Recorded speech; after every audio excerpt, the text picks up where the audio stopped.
नमस्कार। ये आकाशवाणी शिमला है। अब आप राजकुमारी चंदेल से प्रादेशिक समाचार सुनिए। मुख्यमंत्री सुखविंदर सिंह सुक्खू ने शिमला जिला में ठियोग क्षेत्र के सरा गड़ा कुफर में 1 करोड़ 60 लाख रुपए की लागत से निर्मित होने वाले वन विश्राम गृह का आज शिमला से वर्चुअल माध्यम से शिलान्यास किया। उन्होंने कहा कि सरा गड़ा कुफर में पर्यटन और इको पर्यटन की अपार संभावनाएं हैं। मुख्यमंत्री ने कहा कि क्षेत्र में पर्यटन विकास की अपार संभावनाओं के बावजूद सरा गड़ा कुफर के लगभग 25 किलोमीटर के दायरे में कोई भी विश्राम गृह की सुविधा नहीं है, जिसे देखते हुए सरकार ने इस स्थान पर वन विश्राम गृह खोलने का निर्णय लिया है। उन्होंने कहा कि इस विश्राम गृह के बनने से क्षेत्र में पर्यटन को पंख लगेंगे और यहां आने वाले पर्यटकों को भी सुविधा मिलेगी। सुखविंदर सिंह सुक्खू ने कहा कि प्रदेश में प्राकृतिक पर्यटन की संभावनाओं को देखते हुए इको टूरिज्म साइट्स को चयनित कर उनका आवंटन करने की प्रक्रिया चल रही है। अब तक 7 इको टूरिज्म साइट्स आवंटित की गई हैं। इसके अलावा 78 नई इको टूरिज्म साइट्स की आवंटन प्रक्रिया शीघ्र ही आरंभ कर दी जाएगी। विधायक कुलदीप सिंह राठौर और प्रदेश वन विकास निगम के उपाध्यक्ष केहर सिंह खाची ने विश्राम गृह के निर्माण को स्वीकृति प्रदान करने के लिए मुख्यमंत्री का आभार व्यक्त किया।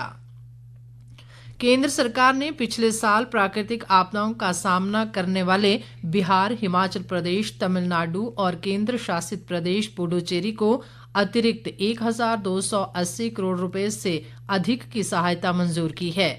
गृह मंत्रालय ने आज एक बयान में कहा कि सरकार ने आपदाओं के बाद इन राज्यों में तत्काल मंत्रालय स्तर की केंद्रीय टीमों को भेजा था। मंत्रालय ने यह भी बताया कि 2024-25 में 28 राज्यों को राज्य आपदा प्रतिक्रिया कोष के तहत 20,264 करोड़ रुपए से अधिक जारी किए गए हैं और 19 राज्यों को राष्ट्रीय आपदा प्रतिक्रिया कोष से 5,160 करोड़ रुपए से अधिक की राशि जारी की गई है।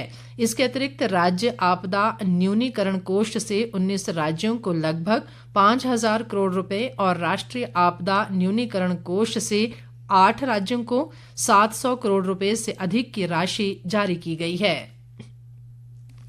उप मुख्यमंत्री मुकेश अग्निहोत्री ने कहा है कि प्रदेश पथ परिवहन निगम के बेड़े में जल्द ही 600 नई बसें शामिल की जाएंगी, जिसकी प्रक्रिया आरंभ कर दी गई है। सोलन में आज एक पत्रकार वार्ता में उन्होंने बताया कि इनमें इलेक्ट्रिक बसें भी शामिल होंगी। सोलन नगर निगम में पानी के बिलों में हुई बढ़ोतरी पर उप मुख्यमंत्री ने कहा कि वे इस संबंध में उच्च अधिकारियों से बात करेंगे। बदलने की जरूरत है और लगभग 1,000 बस बदलने की जरूरत है। हिमाचल प्रदेश में बीजेपी के 5 साल के शासन में बसेस नहीं आई और सेंट्रल गवर्नमेंट ने ये लगा दिया है कि जो 15 साल पुरानी बस है वो हमें फ्लीट से हटानी पड़ेगी। और सेकेंडली ये है कि जो 9 लाख किलोमीटर गाड़ी चल जाती है उसको भी हम व्यवस्था के हिसाब से उसको भी फ्लीट से हटाते हैं। तो इस समय 1,000 के आसपास हटाने की जरूरत है और हमने 600 का जो है ऑर्डर दिया है। 350 के आसपास इलेक्ट्रिक बसेस का ऑर्डर हमने प्लेस किया है और 250 के आसपास हमने डीजल बसेस का ऑर्डर प्लेस किया है। और उसमें म्युनिसिपल कॉर्पोरेशन के डेलीगेशन ने भी मुझे ब्रीफ किया है। अब मैं जाके अपने अधिकारियों से फीडबैक लेके इसमें हम क्या कर सकते हैं, कुछ ना कुछ हम आपको रेमेडियल मेजर जरूर लेंगे। दुर्गाष्टमी के मौके पर आज लोक निर्माण मंत्री विक्रमादित्य सिंह ने अपने पिता और प्रदेश के 6 बार मुख्यमंत्री रहे वीरभद्र सिंह के नाम पर राजा वीरभद्र सिंह फाउंडेशन का गठन किया है। उन्होंने कहा कि ये संस्था 23 जून को पूर्व मुख्यमंत्री स्वर्गीय वीरभद्र सिंह की जयंती पर शिमला के रिज मैदान पर उनकी प्रतिमा का अनावरण करेगी। शिमला में पत्रकारों से बातचीत में विक्रमादित्य सिंह ने कहा कि राजा वीरभद्र सिंह फाउंडेशन वीरभद्र सिंह की सोच को आगे बढ़ाने का काम करेगी और शिक्षा, स्वास्थ्य, रोजगार, खेल व नशे की रोकथाम के लिए काम किया जाएगा। उन्होंने बताया कि प्रतिमा का पूरा खर्च संस्था द्वारा वहन किया जाएगा और संस्था के माध्यम से गरीब जरूरतमंद लोगों की मदद की जाएगी।